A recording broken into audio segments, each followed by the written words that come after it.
For more details on President Ramaphosa's meeting with the U.S. Commander-in-Chief, let's go live now to the White House, where VOA's Haydé Adams is standing by. Hello, Haydé. Hello there, Esther. You know, there has been a lot of speculation as to why President Biden invited President Ramaphosa. Do we know exactly why the two leaders are meeting today? Well, Esther, the White House says that what prompted this meeting is not just one particular issue, but several pressing global challenges that these two countries share as priorities. And you'll remember that this meeting comes hot on the heels of a visit by U.S. Secretary Blinken to the African continent. He visited South Africa, of course, where he launched the U.S. strategy towards sub-Saharan Africa. And the White House has placed particular emphasis on South Africa's strategic importance, saying none of these issues can move forward without including the South Africans. They say they want to hear the South Africans' perspective on this. Of course, South Africa is seen as a leader on the African continent. It is a prominent voice in the global South, being the only African country as part of the G20 and, of course, as part of the BRICS grouping. And so senior White House officials say they're keen to hear from President Cyril Ramaphosa and that the world cannot move forward on these issues without South African leadership and without South African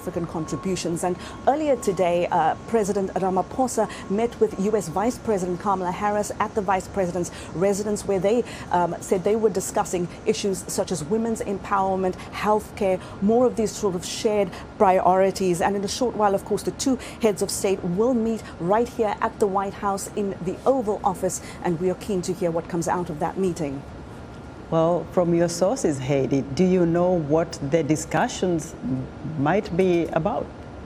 Well, Esther, here's what we know. The leaders are expected to discuss trade, investment, infrastructure, climate and energy and health. But the White House has confirmed that the issue around Russia's war in Ukraine will most certainly be on the agenda. And as you talked about the speculation earlier, this is a sticking point for the two leaders. Of course, based on what the South Africans are telling us, is that President Cyril Ramaphosa is going to talk about getting through this and moving towards resolving the conflict through dialogue, through consensus, and kind of looking at a more multilateral approach to the conflict. But here's a potential sticking point, Esther. There is a bill right now moving through the U.S. Congress called the Countering Malign Russian Activities in Africa Act.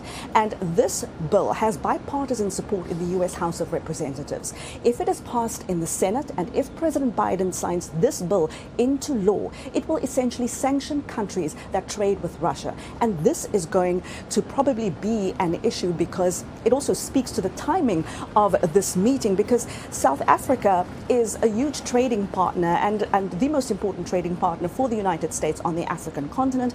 There are 600 U.S. companies operating in South Africa, and the United States is South Africa's third largest trading partner after China and the EU. So there's a lot of trade matters at stake here, but the economics is tied to the politics. And it is the politics where these two might not have as much common ground at the moment around the issue of the war in Ukraine. Haydé, stick around the White House and let us know exactly what goes on after the two leaders begin their discussions. Haydé, thank you. Haydé Adams reporting live for us from the White House.